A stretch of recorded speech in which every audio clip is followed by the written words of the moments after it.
बिस्मिल्लाहिर्रहमानिर्रहीम।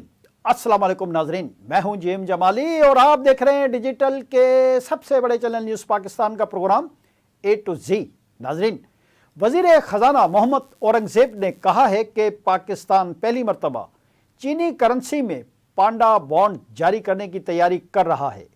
ये इकदाम आलमी सरमायाकारों खुसूसन चीनी मार्केट तक रसाई फराहम करने की हिकमत अमली का हिस्सा है।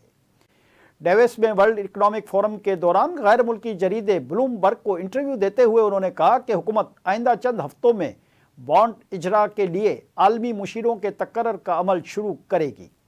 हुकूमत जायज़ा ले रही है कि डॉलर बॉन्ड, यूरो बॉन्ड या सकूक बॉन्ड में से कौन सा मालियाती आला ज़्यादा मौजू रहेगा।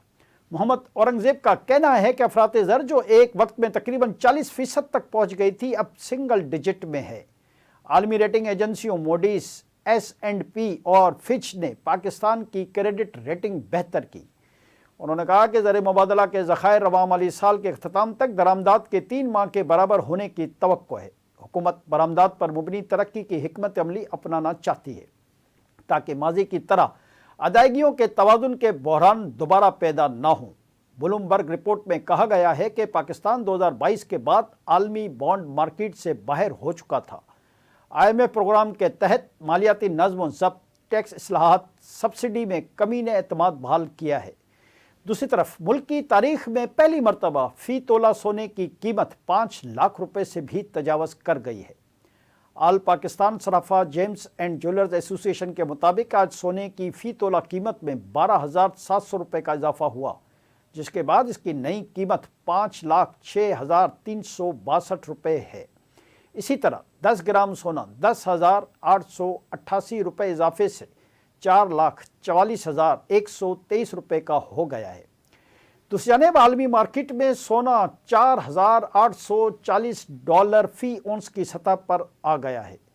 याद रहे कि गुज़िश्ता रोज़ भी मुल्क में सोने की कीमत में इजाफा हुआ था। फ़ी तोला सोने की कीमत में 4,300 जबकि 10 ग्राम सोने की कीमत में 3,686 रुपये इजाफा हुआ था। जी नाज़रीन, इधर कौमी असम्बली ने इलेक्शन एक्ट तरमीमी बिल मंजूर कर लिया है। चेयरमैन PTI बैरिस्टर गौहर ने बिल की मुखालफत की। आज़म नज़ीर तारड़ ने बिल पेश करते हुए कहा कि बिल में चेयरमैन सेनेट स्पीकर को अख्तियार दिया गया कि अगर कोई रुकन गोशवारे शाया न करवाना चाहे तो वो शाया ना हो। आज़म नज़ीर तारड़ ने कहा कि गोशवारे इलेक्शन कमीशन में जमा करवाए जाएंगे लेकिन शाया नहीं होंगे। बैरिस्टर गौहर ने इलेक्शन एक्ट तरमीमी बिल की मुखालफत करते हुए कहा कि इस बिल के तहत आप इलेक्शन लॉ के मामलात को सुप्रीम कोर्ट की बजाय आइनी कोर्ट में लेकर जा रहे हैं। कौमी असम्बली के इजलास में ख़वातीन की मखसूस नशिस्तों से मुतल्लिक बिल कायमा कमेटी के सुपर्द कर दिया गया। इजलास के दौरान PTI रहनुमा असद कैसर ने सवाल किया कि उन्होंने मिलिट्री कोर्ट के हवाले से अपील के हक़ से मुतल्लिक एक बिल पेश किया था। उन्होंने कहा कि ये बिल कमेटी के सुपर्द किया गया लेकिन इसके बाद इस पर कोई पेशरफ सामने नहीं आई। इस बिल का क्या स्टेटस है?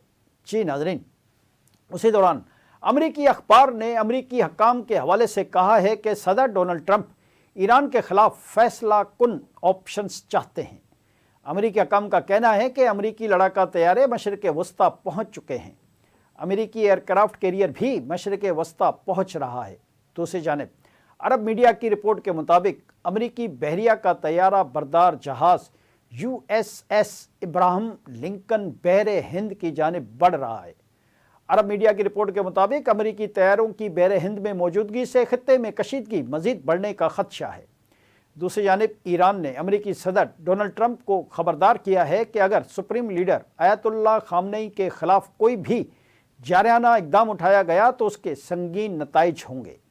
ईरानी मुसल्ह फ़ौज के तर्जुमान जनरल अबू अफजल शिकारची ने अपने एक बयान में कहा है कि अगर हमारे रहबर की जानिब किसी ने हाथ बढ़ाया तो हम वो हाथ काट देंगे और उनकी दुनिया को आग लगा देंगे। ईरानी मुसल्ह फ़ौज के तर्जुमान का ये बयान उस वक्त सामने आया जब ट्रंप ने हाल ही में एक इंटरव्यू के दौरान आयतुल्लाह खामनेई को तनकीद का निशाना बनाते हुए ईरान में नई क़यादत की बात की थी। वाज़ेह रहे कि ईरान में ख़राब मुआशी हालात के ख़िलाफ़ होने वाले शदीद एहतजाज और सिक्योरिटी फोर्सेस की मुजाहिरीन के ख़िलाफ़ कार्रवाइयों के बाद से ईरान اور امریکہ کے درمیان کشیدگی بڑھتی جا رہی ہے۔ بین الاقوامی میڈیا کے مطابق ایران کے سپریم لیڈر آیت اللہ خامنئی نے پہلی بار ہلاکتوں کی تعداد کئی ہزار بتاتے ہوئے اس کا الزام امریکہ پر عائد کیا ہے۔ جی ناظرین، بھارت کے حوالے سے خبر ہے کہ پولینڈ کے نائب وزیر اعظم سیکورسکی نے دہشت گردی پر بھارت کا بیانیہ مسترد کر دیا۔ بھارتی اخبار دی ہندو کے مطابق نئی دلی میں ملاقات میں بھارت اور پولینڈ کے درمیان سفارتی کشیدگی سامنے آئی۔ نائب وزیر اعظم پولینڈ سیکورسکی نے کہا کہ بھارت نے روس میں فوجی مشق زاپاد 2025 میں شرکت کی۔ ہم روس کی فوجی مشق کو خطرناک سمجھتے ہیں۔ انہوں نے کہا کہ دہشت گردی پر ہم ایک سوچ رکھتے ہیں، لیکن بھارت سے متعلق ہمارے تحفظات ہیں۔ جی ناظرین، ایک اور اہم خبر، افغان طالبان رجیم نے اپنے بجٹ کا 88% حصہ غیر ترقیاتی کاموں پر خرچ کر دیا۔ افغان میڈیا رپورٹ کے مطابق افغان طالبان نے معاشی اور سماجی شعبوں کو ترجیح فہرست سے خارج کر دیا۔ 60 ارب افغانی مالیت کے منصوبے زیادہ تر علامتی بن کر رہ گئے۔ میڈیا رپورٹ کے مطابق افغانستان کا ترقیاتی بجٹ 131 ارب افغانی سے کم ہو کر صرف 24 ارب افغانی رہ گیا ہے۔ افغان طالبان رجیم کے جنرل ڈائریکٹوریٹ نے بجٹ سے 4.1 ارب افغانی کی ہیر پھیر کی۔ افغان طالبان رجیم نے جنگجوؤں کے لیے بجٹ کا بڑا حصہ مختص کیا۔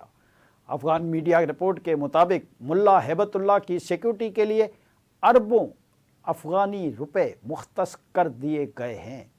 آج کے لیے اتنا ہی۔ اگلے پروگرام تک کے لیے اپنے میزبان جیم جمالی کو اجازت دیجیے۔ اللہ حافظ۔